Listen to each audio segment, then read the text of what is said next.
Tandem Nomads, episode 266. Whether you like it or not, your internal transformation will likely result in an external transformation in your business.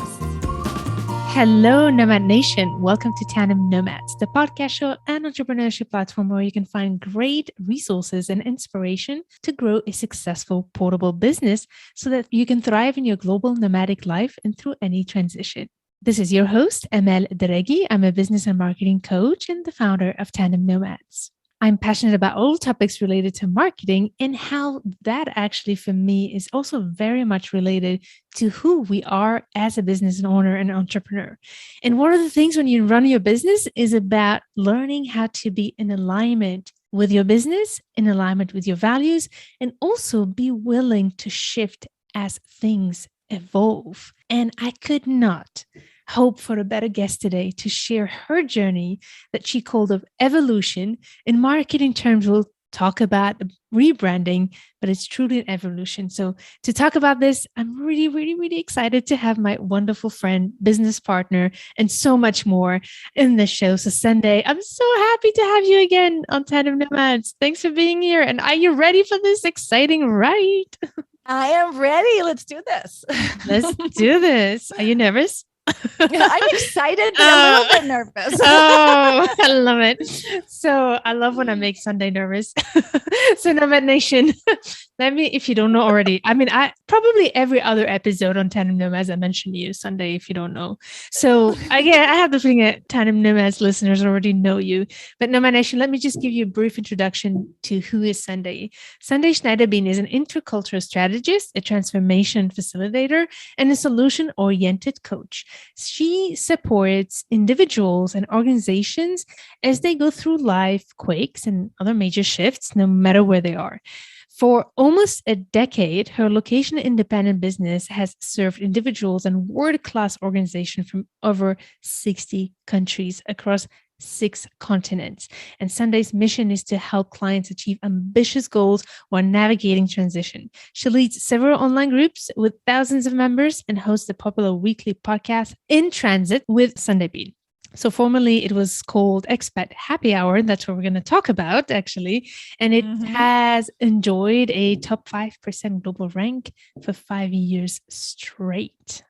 So one would ask, why would you do that if that podcast name was so popular, right? And suddenly you would just shift it. Before we dive into this, you want to just, for those who don't know you, who don't know much about you, do you want to add anything about your background and your story that led you to what you do right now before we get into the topic of that transformation and rebranding you did from Expat Happy Hour to In Transit? You heard the bio, but it's hard to understand really what the bio is unless you follow my work on a deeper level. And basically, I'm an intercultural strategist and a coach who helps people who are living globally mobile lives or who are living in transition. And I started out my business almost 9 years ago, working exclusively with expats.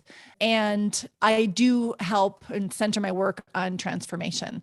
So I didn't know that this was coming. I didn't know. When I found the name Expat Happy Hour, I was like, boom, it's exactly, I was really love the name. It's catchy. People were sweet about it. And I felt at home in the space and proud of what I created. But at some point, things started to shift inside me and also externally.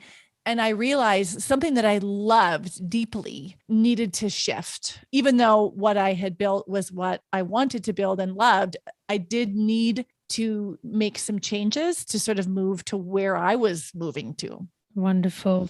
That's such a great summary. Yeah. And I had the privilege of being a little bit in the back scene of all of this. So for me, it was really interesting to see you evolve as well. But in terms of externally, if I had to summarize externally what was happening, it was pretty simple. And we'll see like the journey behind it. But you basically made a rebranding from Expat Happy Hour to In Transit and redid your visual identity and your logo and all of that. But technically your brand is still Sundae Bean, like your company is still Sundae Bean. So that's one thing. However, all the programs that you have changed. You had to change the names of all your programs to align it with your new positioning. So this is what was happening externally. And I can tell from having watched it, it was so smooth and so amazing to watch. And, I'm a marketing geek. So as a marketing expert, it was amazing to watch, but also as a friend, it was even more, I was so proud. So I just have to say that. I was just so proud and so impressed with what you've achieved. So, and it was so smooth, but I don't know if you would agree. Would you call it a smooth transition? Not at all. And this is part of the reason why I'm so grateful that you asked me to speak, because that's one of the things that I'm really committed to is straight talk about how things really are. And if you're observing smooth, then you might think it's easy and comfortable and overnight or whatever it might be. Right. But that's not how I lived it. People might experience other rebrandings differently or brand evolutions differently, but mine wasn't that. Mine was a deeply personal journey. It happened over 6 months to even a year. And it was because I'm a nerdy coach, like a lot of self-coaching, very tied into some of my fears and insecurities that popped up right during the process. So it is deeply personal. And as I said, there was an internal transformation that was going on. And the best analogy I have to talk about it is how lobsters grow. They are in their shell and they're rocking it and they're doing their thing. And all of a sudden they get uncomfortable because they're growing and their shell gets too tight and it is uncomfortable. So they weren't going to change. There was no reason to change. The ocean is the ocean and everything's fine. But then their shell gets too tight. So they go behind a rock and they rid themselves of their shell. They regrow a shell that is fits the growth. Of course, I'm biologically simplifying that. But for me, that was my process where I was like, hey, I'm a lobster and everything's fine. And all of a sudden I'm like, oh man, this is feeling tight right now. And it's actually restricting my movement. And what do I do? And it's terrifying to have to go behind a rock and feel that fleshy vulnerability without the shell, right? That's the best analogy of how I physically experienced that process. Where did it start actually? Because we're going to go into how you made that. I love the analogy, by the way. You're the queen of analogies. This just says it all. What rebranding is about is being evolution, also about that lobster. Where did it start and what triggered that before even we look at how you did it? Well, it was very subtle. It was, and you might even notice in my podcast topics in the beginning of Expat Happy Hour and my work, it was very expat focused and transition. I was like pouring out all that I knew about transition, expat life, resilience, expat fatigue, accompanying partner, et cetera, et cetera. And I just poured all of that out. And all of a sudden I'm like, yeah, but I want to talk about racism in international schools. And I want to talk about gender normativity. And I want to talk about, right? So there was all these other things I wanted to talk about. And at the same time, I was going through my own personal transformation and life challenges, right? Like just being a human on this planet. And I wanted to learn about other topics, right? And I wanted to talk about other topics. And when I look at my communication plan, I was like, these have nothing to do. These have everything to do with being human, but they're not only restricted to expat life. What I noticed, that was going on one level. And at the same time, I was having people write me and saying, hey, Sundae, I love your podcast. I'm not an expat, but I love what you talk about because it applies to, anybody in transition. Would you work with me? Or someone would work with me and they'd say, hey, I have a really good friend who I'd love to recommend you to, but she's not an expat. Are you taking people who are not expats? And I thought, I am pushing people away. I'm giving them a message. If you're living high complexity and transition, I won't work with you unless you are a rotational expat. And there are many people who don't even identify as expats who are living outside of their home country, living lives in rich transition. And I was like, wait a minute, there's something going on here with me. And there's something going on over here with my clients. And that's when it started to feel tight. And then I don't know if you remember this, but what happened is I was like, I want to do wisdom fusion. That was my intergenerational learning experience. It has nothing to do with like global, expat life, rotational stuff. I just needed to do it. My body was like, this is what needs to happen. And so the way I solved that problem branding wise is, do you remember I turned all the podcast covers black and white? And my webpage was all black and white. So it was sending a visual image this is not your regular expat happy hour. We're talking about something different. Like, give me permission to talk about something different. And I thought, well, this is like what I want to do this all the time. And it was amazing. Can you explain what wisdom infusion is? Because then we'll understand the power of why it was important for you. It started as an epiphany, a download from the universe, or maybe one too many glasses of wine. I really don't know. But I had this thing where now I understand why you called it happy hour. Everything is connecting now. Suddenly, does it mean that you stopped? Did you stop drinking wine? And suddenly you're wise to turn into wisdom. Oh my God, everything is coming together. Exactly. Now you know my real secret recipe. No. So I just had this download, like there's a lot behind it, but this knowing of, hey, what I'm struggling with, you've struggled with, or someone who's 20 years older than me has struggled with, or someone who's 30 is struggling with something I've already walked through. And this realization of, hey, if we would just bring women together in the same space and have open and honest conversations, we could support each other and help each other on the journey. And this whole clarity came out with this intergenerational learning experience I wanted to facilitate. And it turned into an 8-week learning experience with 2 different cohorts, 20 women in total, from 20 years old to 75 plus from around the world. And it was one of the most meaningful things I did in 2021. That's amazing. I didn't want to feel like I didn't have space to do that in my company. And that was what triggered it. I changed the bio, right? Because it didn't make sense. Like my regular bio didn't make sense for the Wisdom Fusion project. So we tweaked the bio. It's happened really subtly, right? Oh, we're just going to tweak the bio. And then it's like, wait a minute, this bio is more me. It's fuller me. And then I was like, well, I have to stop excluding expats. Well, what am I going to call Expats on Fire or Expats on Purpose? My group or my Facebook group and even my podcast. I honestly, all this started where I was like, oh, I just need a new name.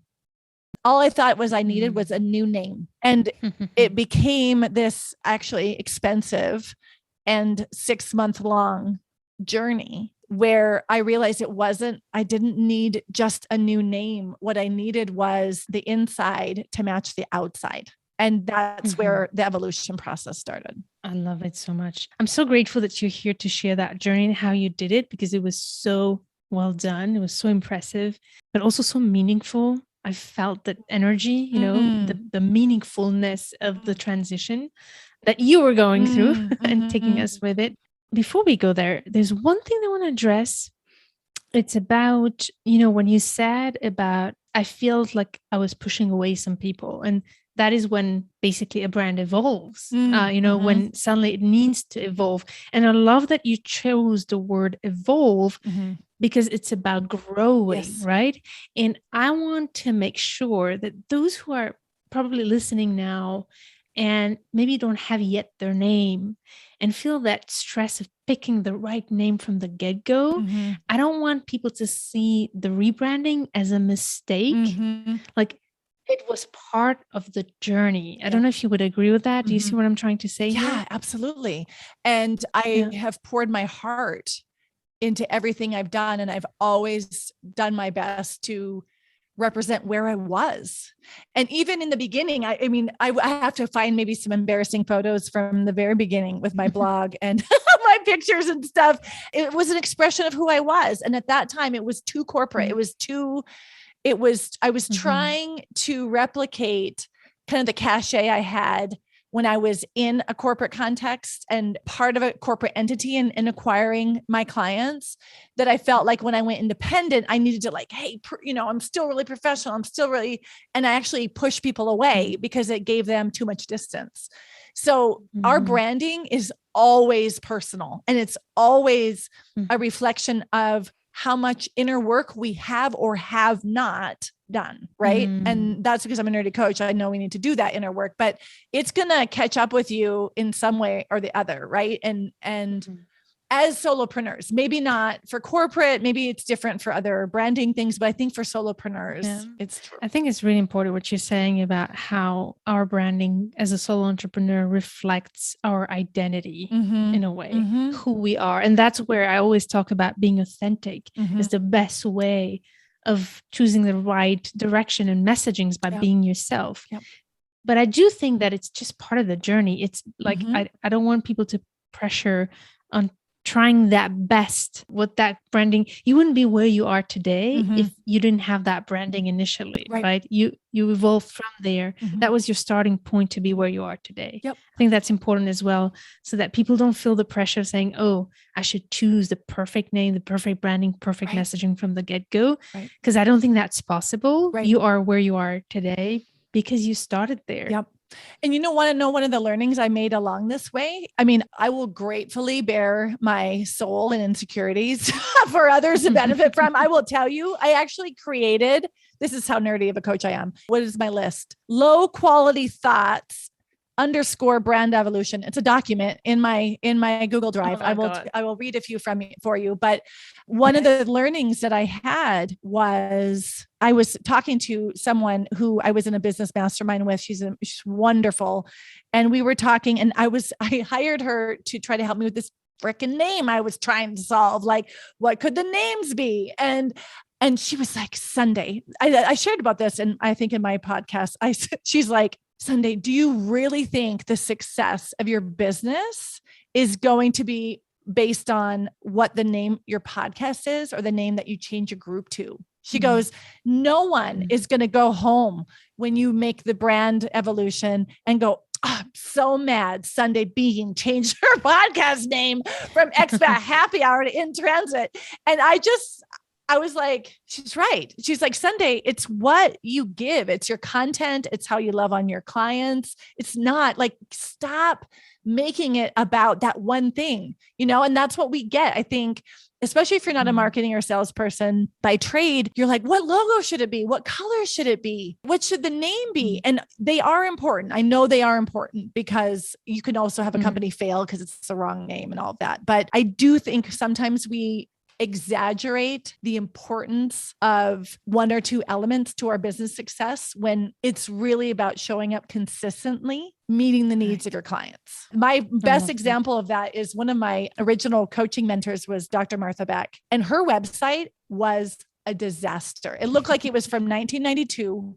Horrible colors, bad tech. It did not matter because she's an amazing writer and she kept delivering value in her coaching strategy. So it didn't matter. For me, the most important here, and that's where you were really good, is in being in alignment with yourself. For some people, that branding helps. For others, it doesn't matter, right? In your case, it was important because you wanted to have that alignment. And one thing you said, for those of you who are listening who might be in that transition time, you don't need to come up right away with a perfect logo, perfect name, even in transition, as you did. Like, you started introducing in your podcast the topics you wanted to talk to. You just had to be a bit creative to be able to introduce it until you were ready. Yep. Which leads me to the question, what made you think or feel that you were ready to give this full push? It was when the shell just felt so tight.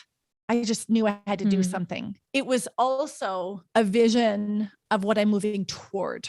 So it wasn't just like going away from discomfort. It was going towards something that I was really excited about. Clarity about your vision. Exactly. It was like enough discomfort and enough clarity that it pushed me over the edge. And I remember making a phone call, and I just giggle about it because I really thought the one challenge I had was to change these two names, right? That's what I thought it was. I was going to keep everything else the same, just change these two names. So I made this phone call to a South African team.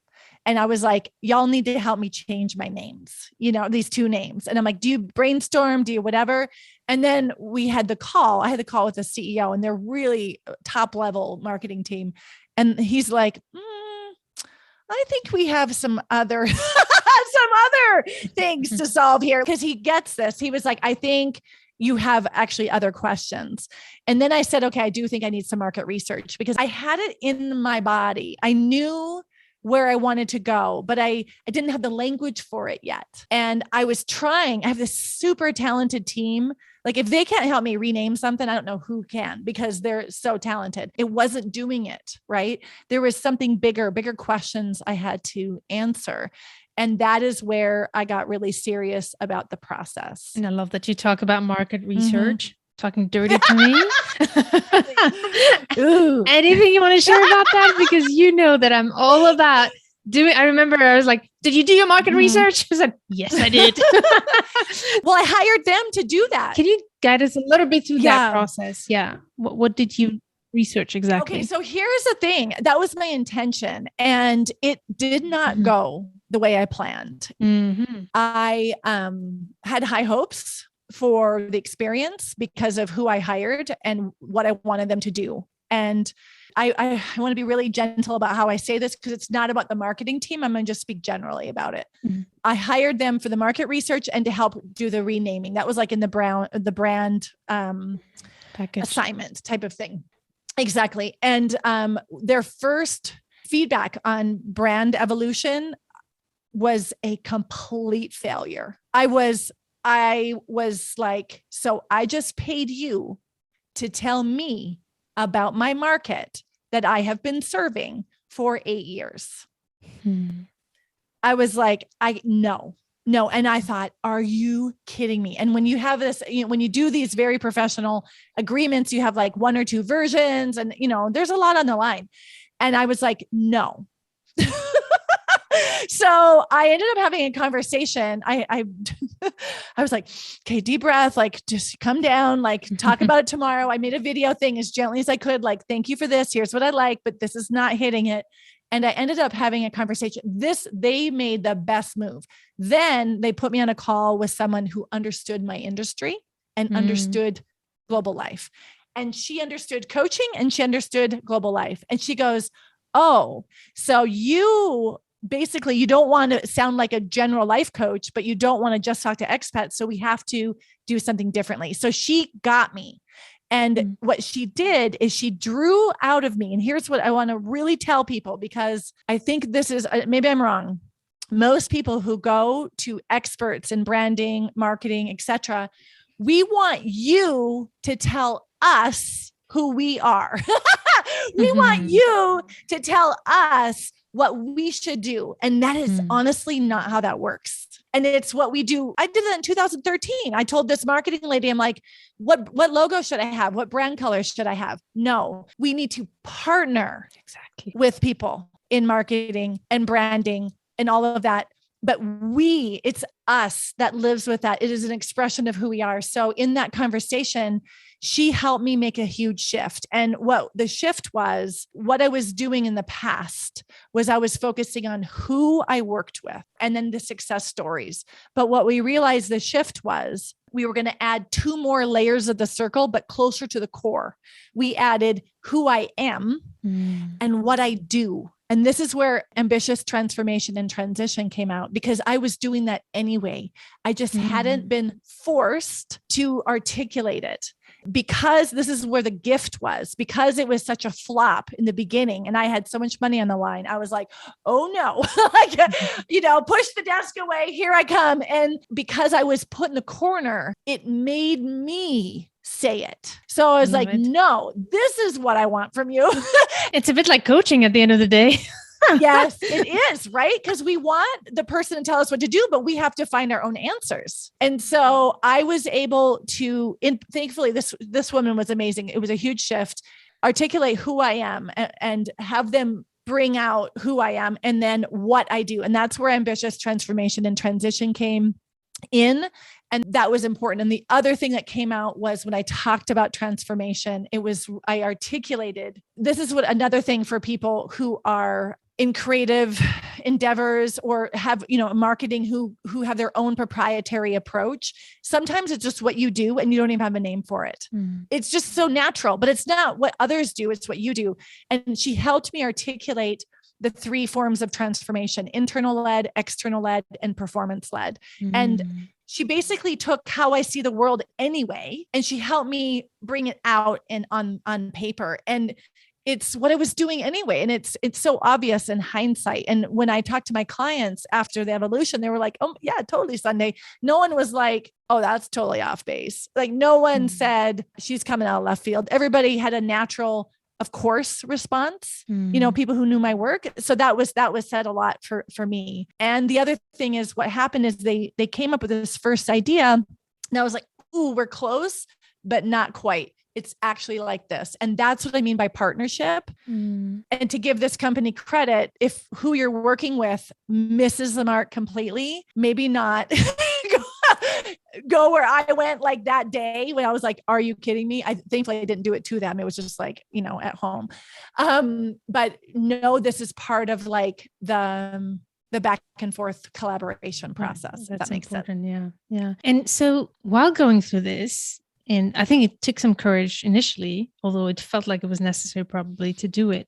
But what were some of the fears you might have had, or some of the challenges that you had to deal with through this process? You like the conversation you were having with yourself. That was the hard work to get there. And once I articulated it and I committed to that path, now I'm like, okay, this is going to happen. Right. And while we're figuring out the details, something was rising in my belly. And there were two things that were going on. One of them was, it was really important to me that no one in my existing community would feel abandoned. I wanted people to know we are a community and nothing is changing with us. And I'm going to bring you on a journey where others are invited. And what we share isn't geographical, but it is deeper, right? It is our complex transitions in our health, in our relationships that we're experiencing globally. It's the same thing. They were experiencing all of those life things too, but we had focused on only one layer of their identity. And I wanted people to feel like I was bringing them along. So what got triggered for me was a fear, and I wrote it down in my low quality thought notebook, was you will disappoint people if you change. I should stay how they want me to be, right? You're going to lose people in this transition, right? So those were the three things. And I'm talking like get up on a Saturday morning at, 5 or 6 in the morning, go get my coffee. And all of a sudden, like these whispers were coming in. And I was like, wow. And that is when I knew I was up leveling, because whenever we up level, our shit comes up, right? And we tap into discomfort because we are going away from one thing and toward another. And I knew that it was actually a good sign, right? This is huge. I really want to highlight this part. It's so big. And Nomad Nation, I want to highlight this. When you talk about up leveling, that's when the insecurities come up. And I think that's a positive sign. And that's something that I would invite our listeners, like whenever you see your doubts rising, your limiting beliefs rising, instead of seeing them as, oh, it's a sign that I have to slow down. Rather, it's actually a sign you're growing and you're getting out of your comfort zone, and therefore see those as signs of you up leveling. I love that. Yeah. And so it's something to actually celebrate. It's something to celebrate because you are doing something different. So that's why I started my little list, because I was like, oh, this is getting good, right? Like, what are you going to come up with next? Yeah, exactly. So that happened and I settled with that and I made peace with that, right? I made peace that if people were not down with my jam and they go, then they're not my people. Right. So I made peace with that. And I also knew, I did the thought work on it. I knew that I would invite new people into my community in my life that were resonating with that. So I made peace with that. And then another thing started, another round started. And I was, because, I do transformation. I was talking about transformation. This is my process of transformation, my internally, my business performance.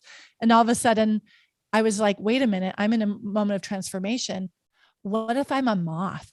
Not, like we all think of butterflies with transformation. And I'm like, what if I'm a moth? And I just had to sit with that question for a while. And I'm like, you know what? If you are a moth Sundae, it's really okay because that's who you are. And the reason why, because it's all about ambitious. So for those who don't know about those squares of transformation, what did you mean when you said, am I a moth? So when I think about, if we go to the biology of it, the caterpillar goes into the chrysalis and the DNA knows how to reformulate itself. It fights out of the chrysalis and the butterfly is there. So it's true transformation and it's all the hard work that you go through, right? And I knew I was in a process of transformation, but I thought, what if on the other side, I'm not this gorgeous butterfly, but a moth? No, that's scary. Right? You know what I did? So I go online and I Google images of moths just to like, So I'm looking at the moths and I'm like, oh, there's some actually really pretty moths out there. They're fluffy kind of, and they're sturdy and they're beautiful too. Like, and this was, I know this is so nerdy, but this was my way of going, if you are a moth, Sundae, just fully be that. Right. And so I shared this with a friend, and there was a movie later that came out on Netflix, and it was about moths and it was about transformation. And in this Netflix scene, it was, do you know that moths are actually faster than butterflies and they spin silk? And I was like, I'm a moth. Okay, so I can be down with a moth.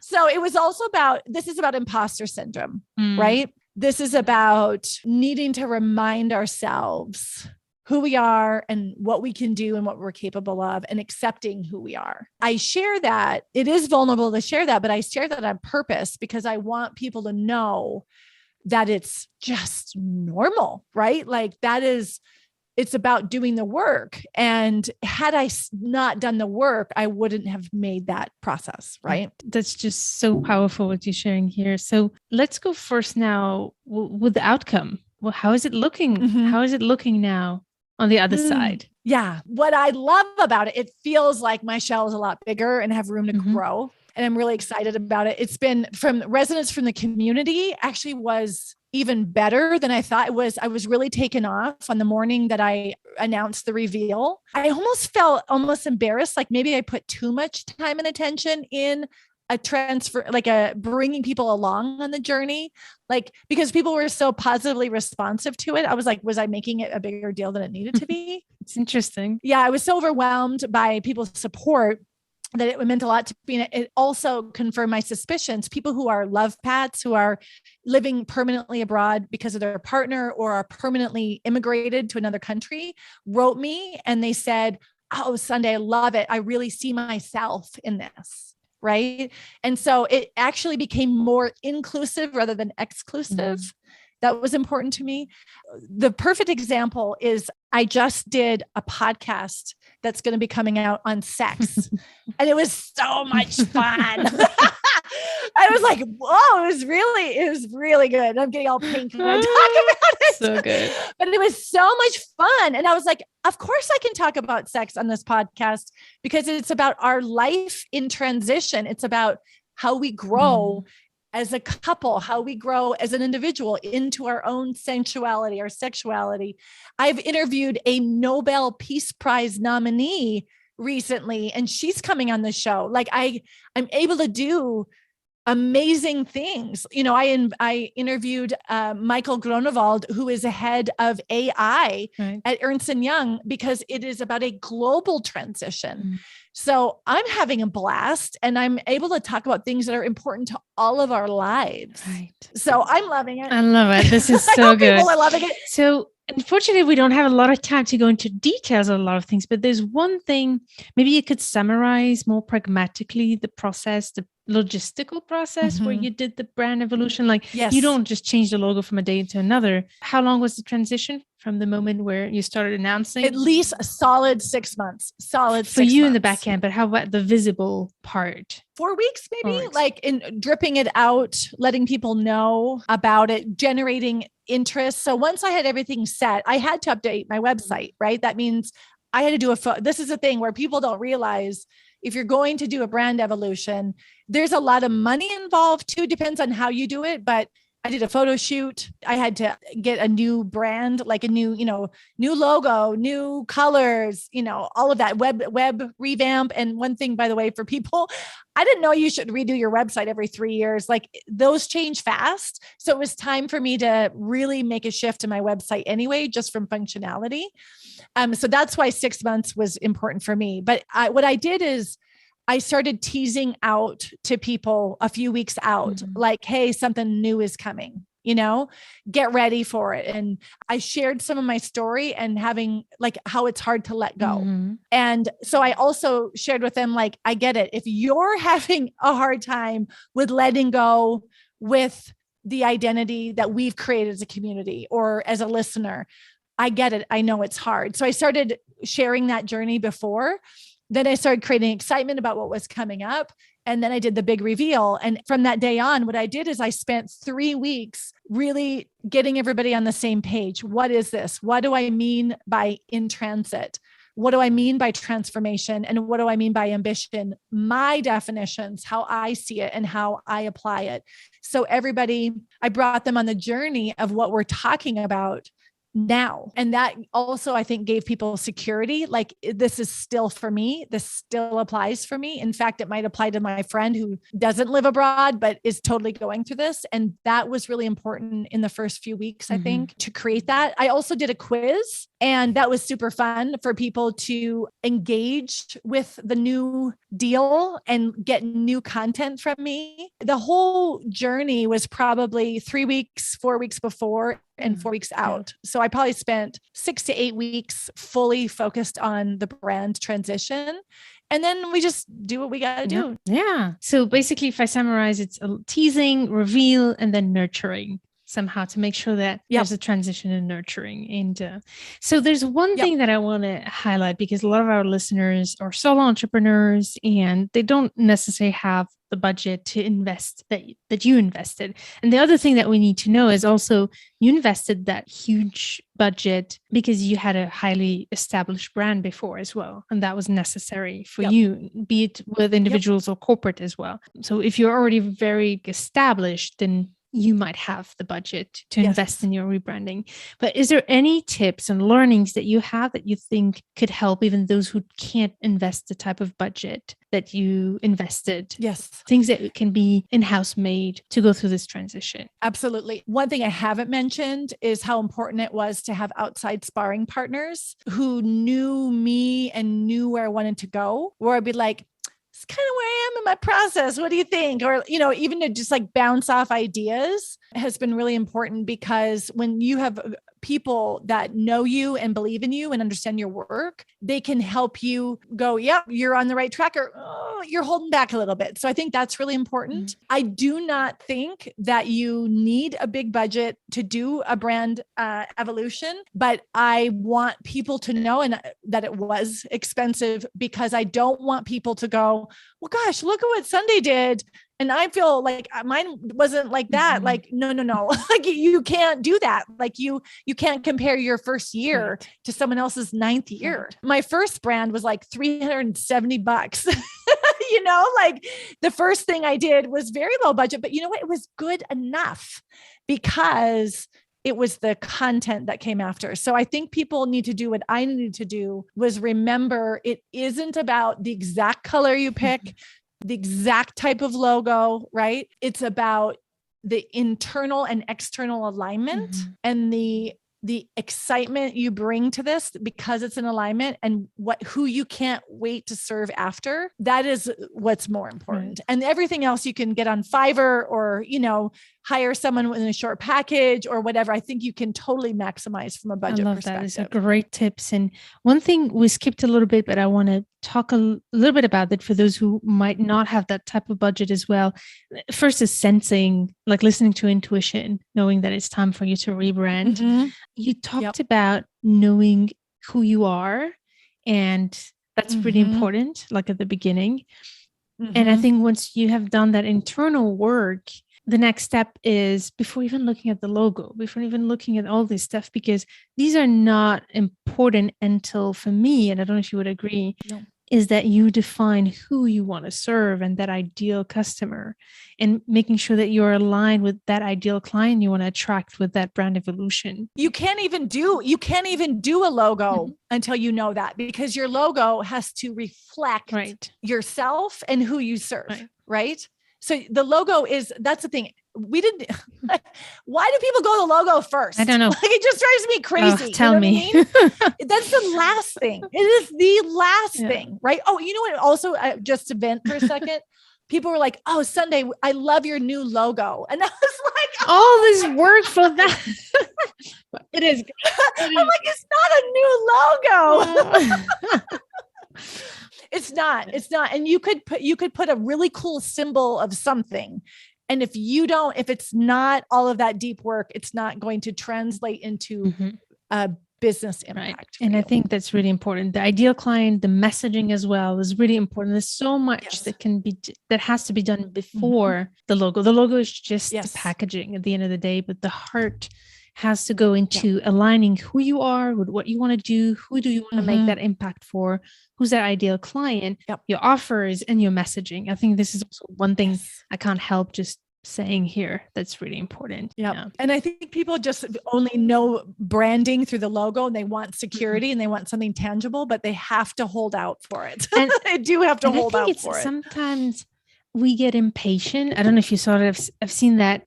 By now, the clients who work with me are not there, but I remember when they are in the beginning of their journey, it feels like, I think the need to see something visual, right? To feel assured, like thinking like, oh, if I have a logo, I'll have clarity.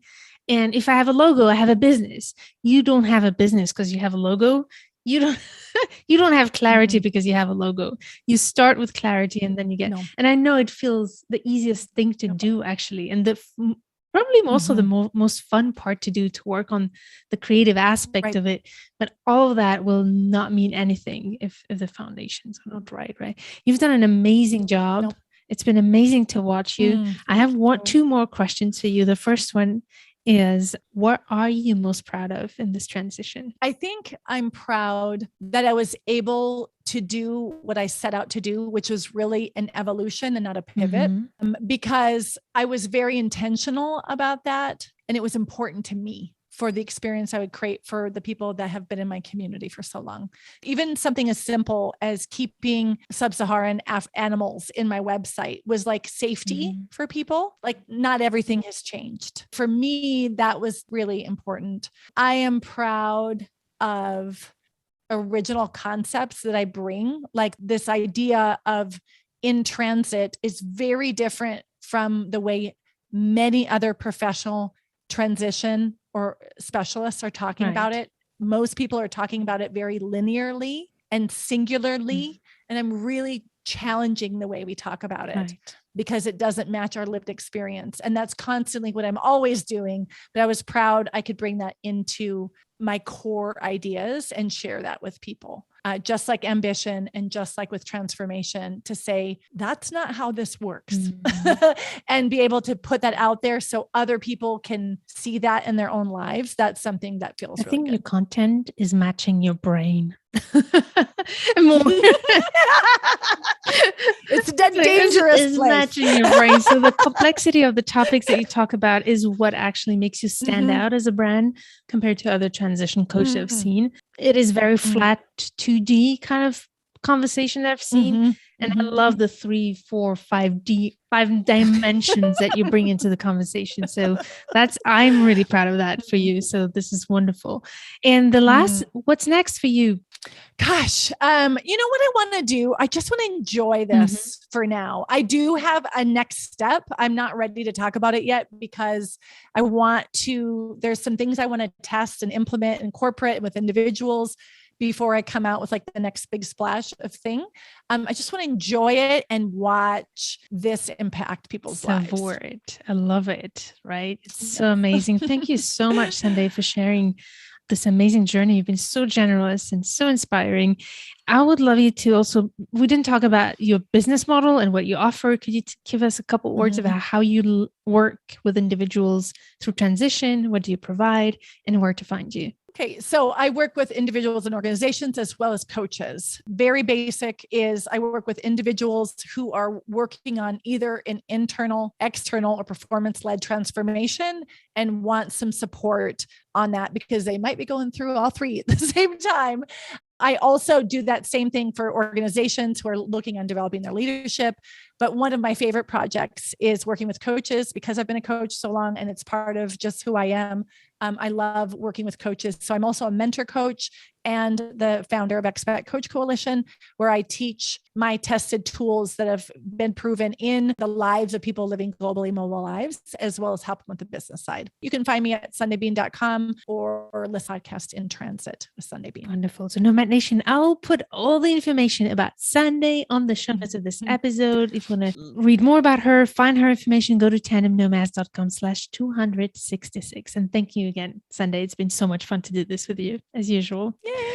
Thank You're you. welcome, Nomad Nation. I hope that you find inspiration here and know that if you are in that place of transformation, that's a good thing.